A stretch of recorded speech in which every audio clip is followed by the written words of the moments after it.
the bouncers of my inner children, right? Like the older teenagers who are protecting those young parts of myself. Those inner children have black belts.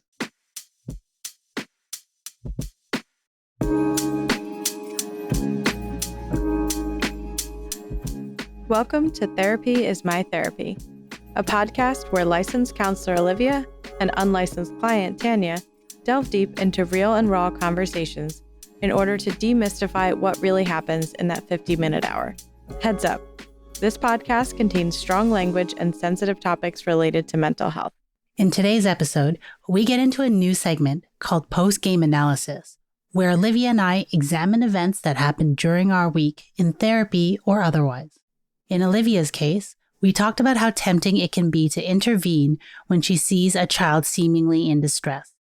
I discuss how I stumbled upon my latent daddy issues and how frustrating it can be to feel like there's a whole new pile of stuff to wade through and mourn after having done the work for so many years. Lastly, Olivia and I get into the parallels between the jiu-jitsu journey and the healing journey, especially in regards to how it is a perpetual process where you make one step forward, 3 steps back in the process of self-mastery. Enjoy the episode. Olivia just mentioned something pretty interesting. Before the podcast, we have to sit in silence. So when the audio gets processed, it can pick up the noise floor. I basically almost had a freak out just trying to stay still for 15 seconds and silent. Whereas Olivia mentioned she has a lot of practice of just sitting in utter silence and why that is. So Olivia, if you want to get into that. Yeah, so that's one of the big things that they drill into us in grad school is you have to get comfortable with silence. Because if you are constantly responding right away or not giving any space in the room for clients to process, you're probably going to miss out on a lot of deeper work. A lot of times the reason we respond quickly is because we're anxious. And so we'll just ask a follow-up question or say something without really thinking through why we're saying it. So I'm very used to in session, if a client is saying something, we're talking about something heavy, or if they're crying, I'm not saying anything back. I'm just sitting there waiting for them to give the cue that they're ready. I was marveling even from the pilot episode of how good you were at pausing before you talked and just waiting and listening. And it took me a second and I realized, right, that's literally her job, is to sit and listen and not just interject. And you also have to speak with a lot of intentionality because you can't just say anything, especially the first split-second emotional reaction, which is what a lot of people do. Say if I said to someone, my dog died, and they're like, oh, that's okay, you can get another one, or something weird like that. And that's not what professional therapists should do, I hope. I'm the opposite in therapy.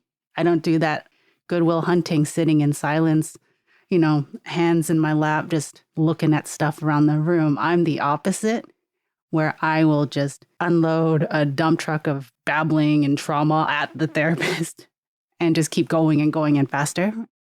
As I've said, there is always the spiel that I unload at most new therapists, especially because I want to catch them up on everything. But over time, I've had to learn to slow down and listen, not just to the other person, but to myself. And to listen as to what's going on in my body. And my inner child is just like tugging at my jacket and being like, hey, I'm here. So no, that was a great way to kick off the opening of this podcast. So a segment I was thinking of putting forth is, I don't know what to call it, we'll come up with a name, is that we can do almost a post-week analyses on various therapy moments.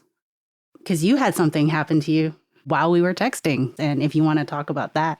Yeah, no, I think that's a great idea. And it kind of normalizes too how many things come up throughout the week that are really little things. And we've talked about this before of how sometimes the tiny things you bring up in therapy are actually the big things. And so I was waiting to get my allergy shots. And the way that it works is they have like open shot hours. You go, if there's people ahead of you, you wait, and then you go in, they give you the shots. And then you have to wait 30 minutes in the office afterwards. because they need to make sure you don't go into anaphylactic shock or have a bad allergic reaction. And so you spend a lot of time there, and it's really prime people watching. And so today when I was there, there's this mom in there with probably like a 3-4-year-old kid. And at first I thought they were having a nice time because I can hear the little girl giggling and it was so sweet. And then I hear the mom shushing her and I was like, no, this is so cute. Like, let her laugh. And then all of a sudden it was like 0 to 100. The mom is yelling at her to stop. And then she starts crying. And then the mom is like, get up, we're leaving. And I'm like, oh God.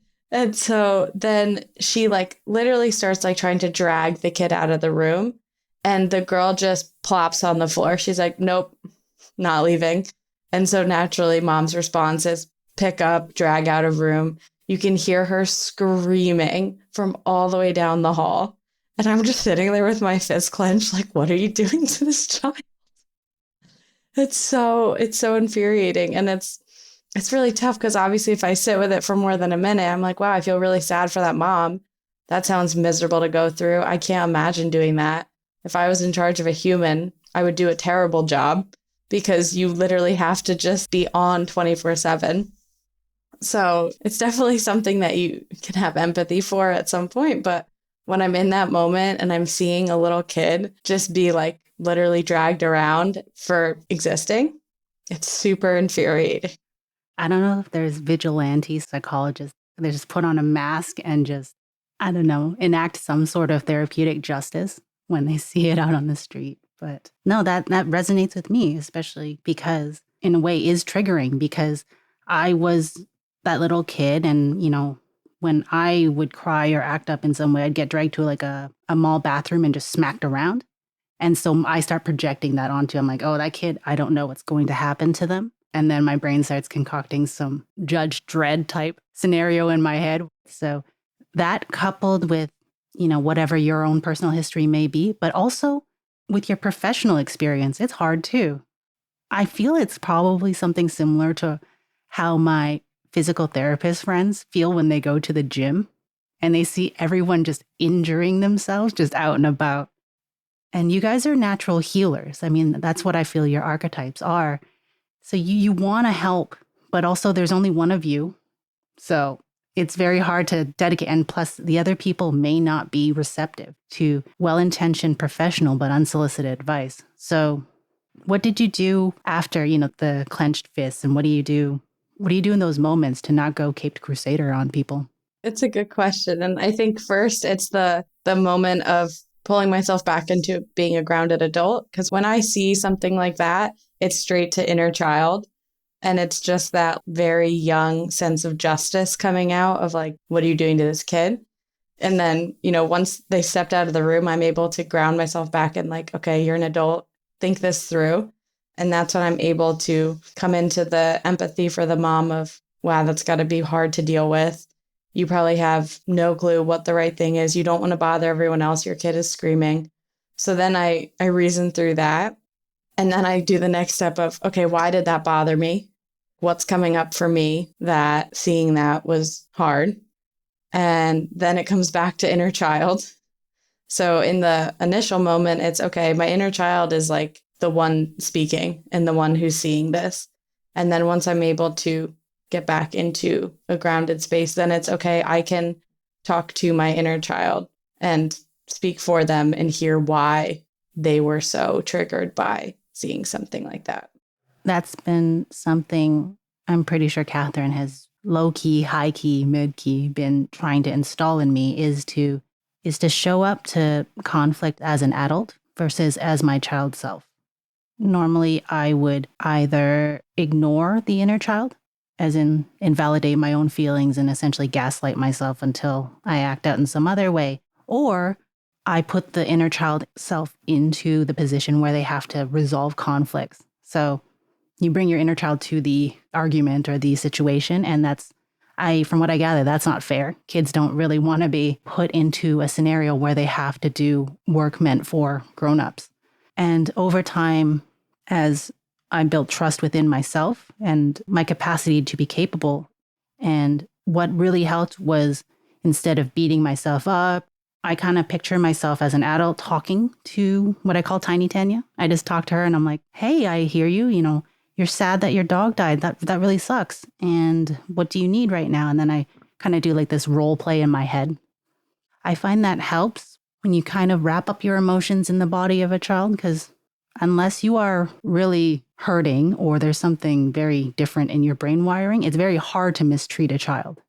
And most people don't have it in them to just be really, truly cruel to a little kid. So I found that to help. But yeah, I would have thrown fans. I'm sure I would have stopped myself, but at the same time, it is hard. Like, what do you suggest the average person do? Especially someone that, isn't a therapist or just an average person, seeing and sympathizing with both the mother and the child, but more the child when they're acting up and feeling all this anger in their body. Yeah. And I think truly just acknowledging it. And the only time I think anyone should be stepping in that situation is if there's true abuse going on. Because beyond that, you're just passing judgment and pretending that it's concern, especially in this situation. Like, I have no idea what's going on in that family. I could not possibly give an accurate assessment of if the mom is doing a good job, if she's doing the right thing.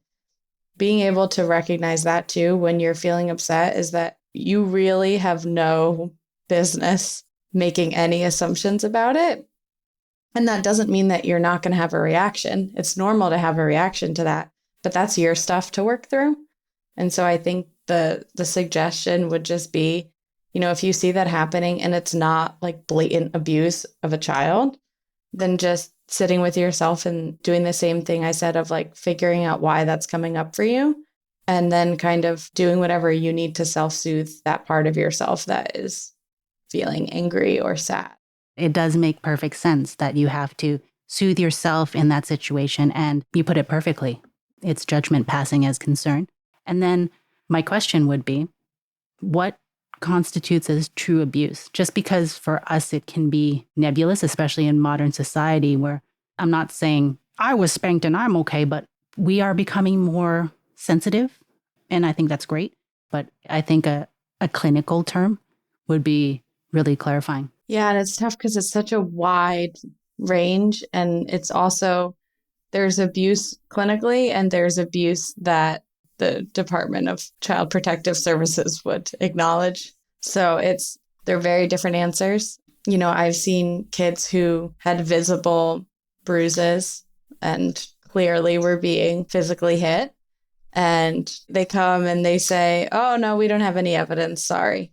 And the kid goes back to the home. So it's, in that sense, abuse is really hard to identify when you're considering it in those tiny boxes of what qualifies it. I can say that as a mandated reporter, there's a much broader sense of what I have to report than what is actually going to get a child taken away.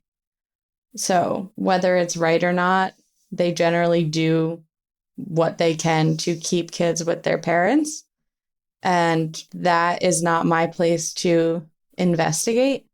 My job is just, if I hear that a child is being hit or physically harmed in any way, sexually abused in any way, if they're being neglected to the sense of like they're not getting fed, their parents aren't coming home, those kind of basic definitions of abuse, then I have to report it, regardless of if I think anything's going to happen, if I think it's going to make it worse for them. I don't really have a choice in that. And so it's really hard to quantify it because there's so much that can count. And also then we look at it like, as an adult, what do you view your experiences as a child? What about your childhood would you consider abuse or neglect? And would that actually fit into the definition? And I think that's less important. It's more of, did it affect you negatively? Is it making it so that your adult life is not super functional?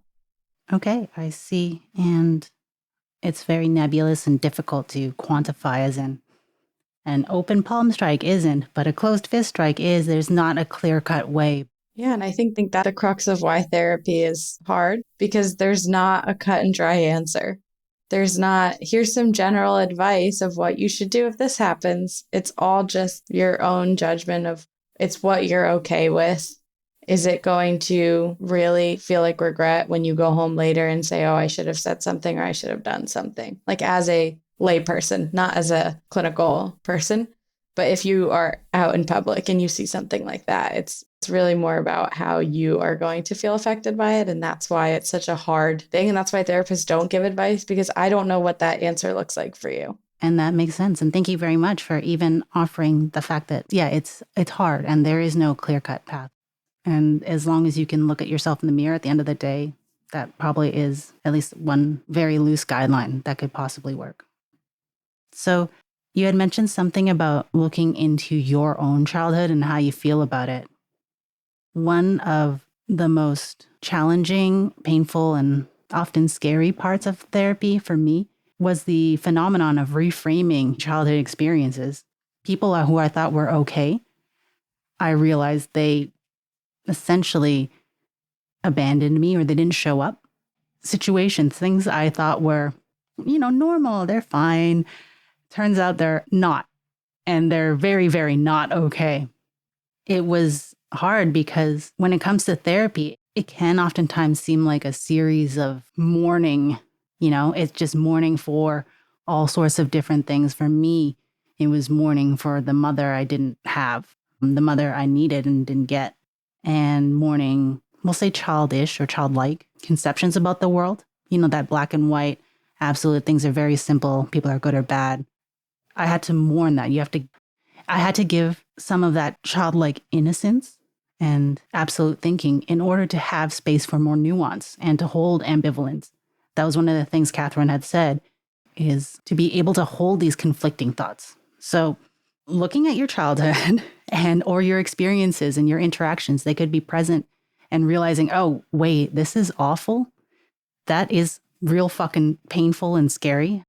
One instance or two instances I'll do is I yelled that my psyche is extremely unoriginal because everything boils down to mom and dad. So most of my therapy was me venting about my mom to the point where Catherine was like, do you have a dad? Is he here? I'm not saying it in a glib way, but more just, you don't mention him. You don't mention anyone else. And it seems like your mom takes up a lot of room in your head, in your family system. And I was like, oh, my dad's fine. He's fine. He's great. We had a great childhood. Everything is great. And she's like, bookmark, okay. And 6 years later, I go, oh, fuck, I'm furious at my dad. I hate my dad. I realized that my dad had known about the way my mom was hitting my brother and me, and he didn't do anything. And because he and I had so few interactions as he was working all the time, I considered them just fine. And I never gave it much thought until recently. Really sitting with that in therapy made me realize that I have to reframe a lot of my interactions with him and understand that his emotional distance and my desire to chase that is still influencing so many of my relationships up until this week. Olivia, if you wanted to talk about what happens when there's like a Uno reversal card and just everything gets flipped all over the place.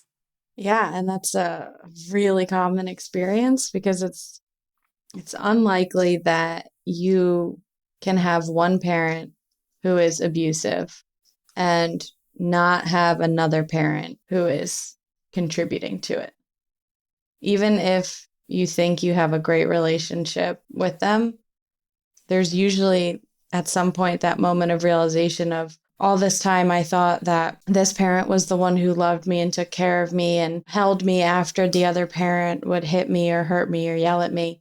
And then you reach a moment of, you watched them hit me or yell at me and you didn't stop it. And a lot of times it's not from a hateful point of, oh yeah, I wanted them to be hurting you. It's usually, well, they were hurting me too.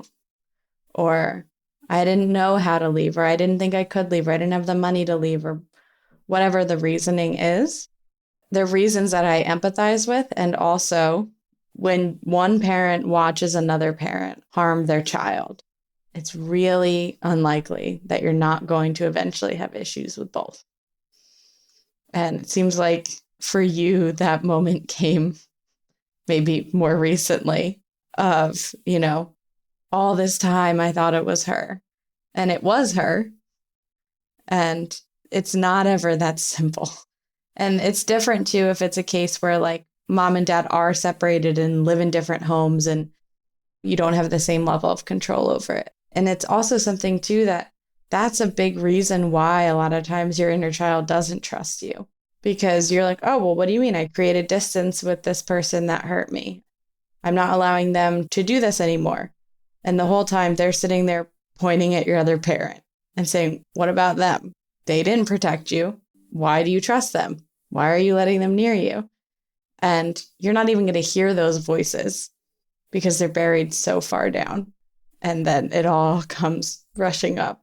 Yeah, there was definitely a hold the fucking phone. There's just like a moment where I'm like, what the fuck, Dad?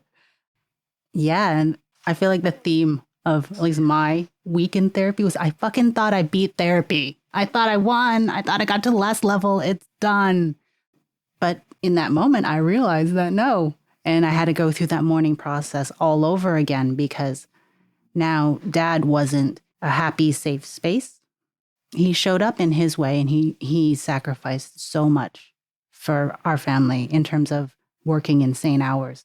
But he also had some drawbacks where he was more like an older brother than a father. I wouldn't say I'd ignored it willingly or willfully, but the specter that was the trauma with my mom, that was very immediate and very easy to understand. Pain, I don't like this. She was the loudest. But then there's also the quiet stuff. And once I had healed from that acute injury, then I can start looking. And again, small things, all things. I can start looking at the way there was abuse or neglect or what have you. There was treatment from both parents and that my dad wasn't just, perfect. My relationship with him had influenced many of my partner choices. And I thought all this time I didn't have daddy issues. That was the part that made me the maddest. I was like, I made it to adulthood with no daddy issues. Wrong. And my therapist was like, I'm not going to say I told you so.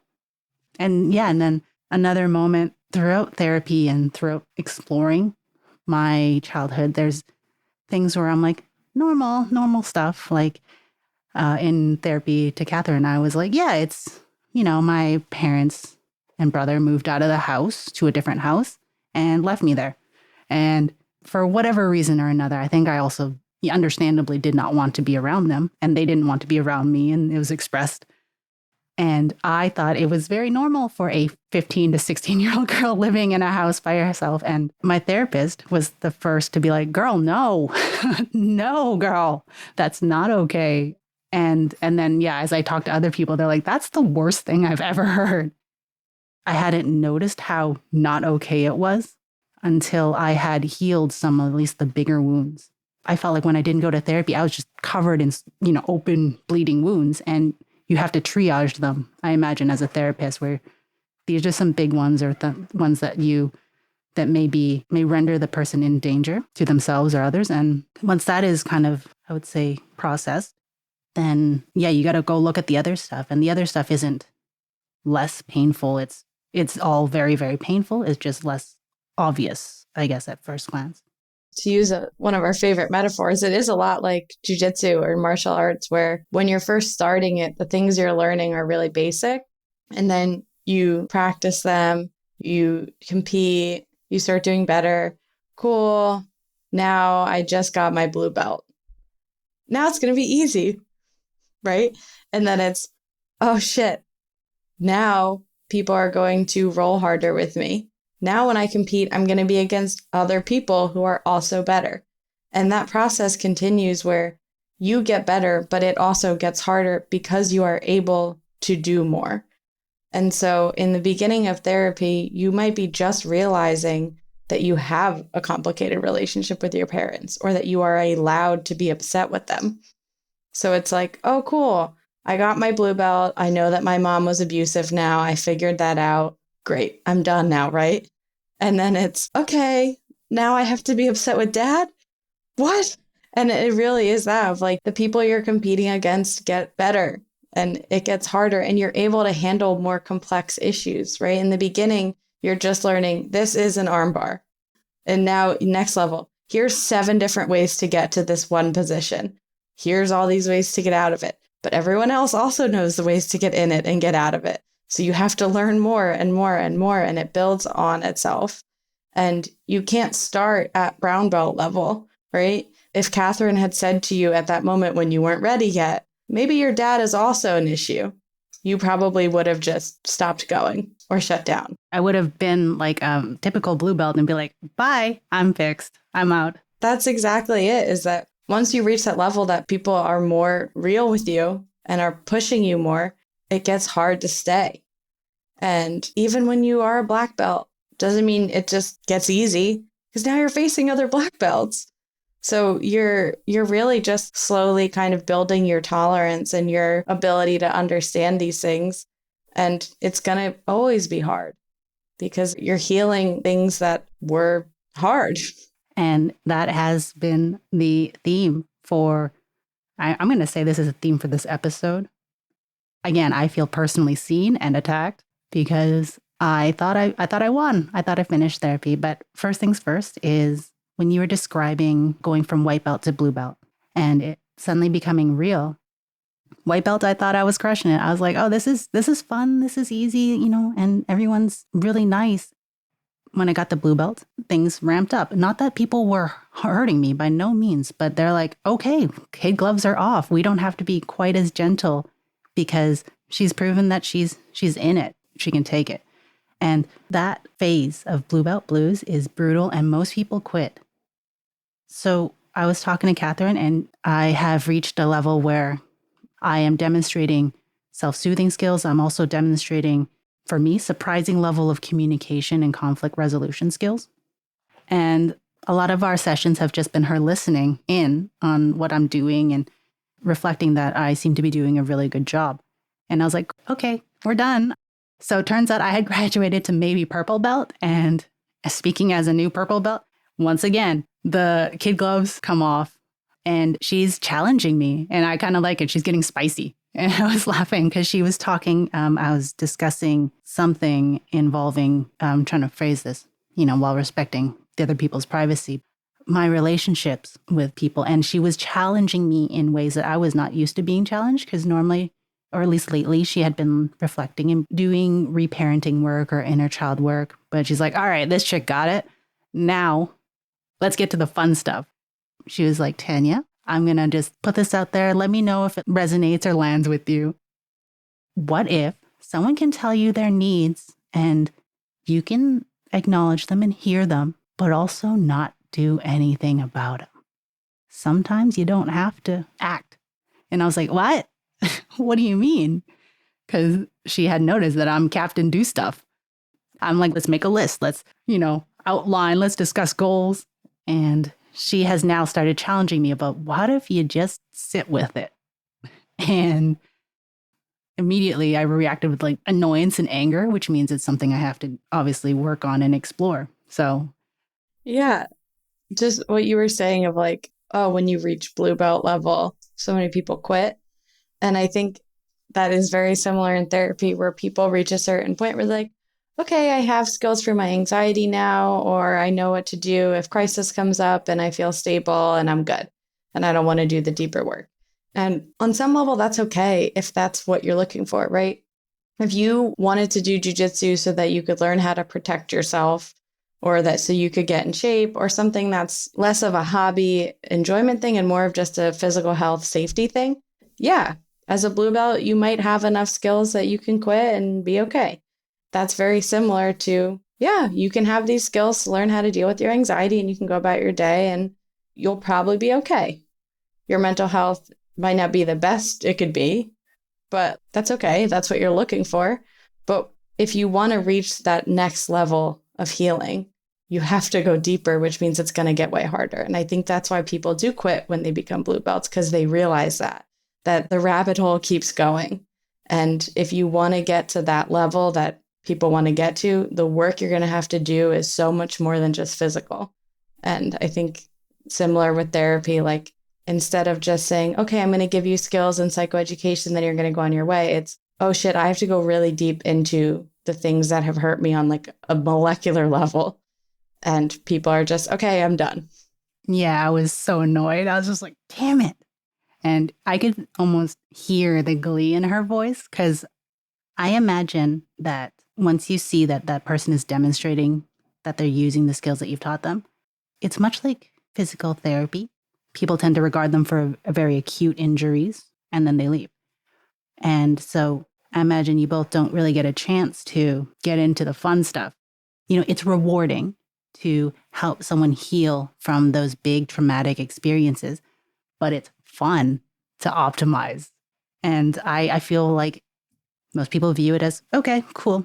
I can defend myself, or I can have these rudimentary skills. I'm good. And that may work for many, but it became evident that I'm on this but I'm on this lifelong journey of self-mastery. And it's kind of like going to my therapist and being like, I want to become ADCC champ of myself. And she's like, okay, I've taught you how to do an arm bar and a triangle. And now you thought you were done? You thought you had it locked down? No. Now we're going to analyze your game.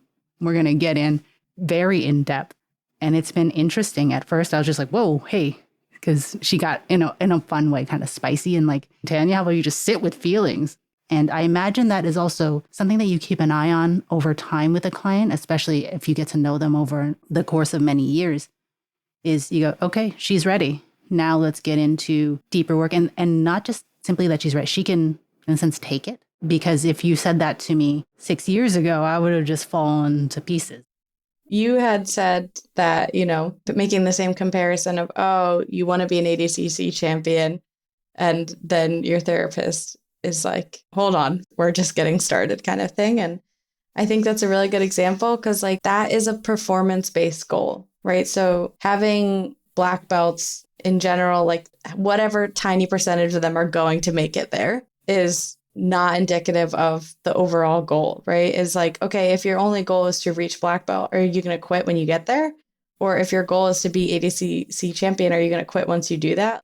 Those are really good motivators for your performance, but the process related goals of just, I want to be the best I can be. I want to be able to do this when I'm older, right? Like my brother does jujitsu and he always says that. He's like, my biggest goal is that I want to still be able to be doing this when I'm 50. And the steps you take to get to that goal are way different than performance related ones. And so I think that's very similar with therapy of like, if you have a really specific goal of, well, I want to heal this issue, or I want to be able to not be triggered by this thing. Those are helpful, but they're like time limited and they're not necessarily going to be conducive to long-term healing if you're only focused on one specific thing. So I think it's really useful to just be able to say, okay, well, I just want to feel mentally healthy and heal what I can and do that deep dive into what things need work. And that's a lifelong process. And that doesn't mean you need to be in therapy forever, nonstop. A lot of people go in and out of it or, say, okay, I have the skills now, not just to deal with anxiety, but to do that exploring work on my own. And that's great. But I think overall, just being able to have kind of more process-based goals rather than only performance ones is really useful. I remember when I first went into therapy, just stuff was on fire and I just simply wanted to not be on fire. And it is indicative of what I thought therapy was in the beginning to what the potential I can see in therapy now. Because at first it was, I don't even know why I'm here, but I just know that I needed to be here because if I were left to my own devices, it's going to get really dangerous really quickly. And eventually I saw that it was a means of, like you said, I don't know which one you referred to it as, process oriented, or it became more of that. And now I'm coming to the realization where, oh, you can actually use this for performance because your mindset is, it's everything. And it will show up in subtle, insidious ways or obvious ways. And for those who may feel like they're done with therapy once that crisis has been resolved or processed, and once those skills have been learned, you can learn the skills, but then you got to use them. And then once you start using them on a regular basis, much like an arm bar, for example, I know the steps in an armbar. I can hit it with some regularity with opponents my skill level, but what happens when they're above your skill level? What happens when you want to learn how to hit arm bars from everywhere, Ronda Rousey style? That's going to take a lot of work, and it isn't done. I imagine for me, I will likely be in therapy for the rest of my life. Catherine, I would tell her, I'm like, you're stuck with me. Although there will be instances where we disconnect and reconnect, and that's life. I just personally feel that it's very helpful to have a therapist with you throughout the course of your life. It may not be a clinically trained one. It could be a guide, but just a trusted individual or individuals with whom they can show you new ways of looking at things, call you on your bullshit. Because it's very easy to be like, I got this armbar. And then you meet someone that has that counter or has shown you something that you've never seen before and you fall flat on your face. And they can help you analyze that interaction and be like, this is what you did. And this may be something that you could use for next time.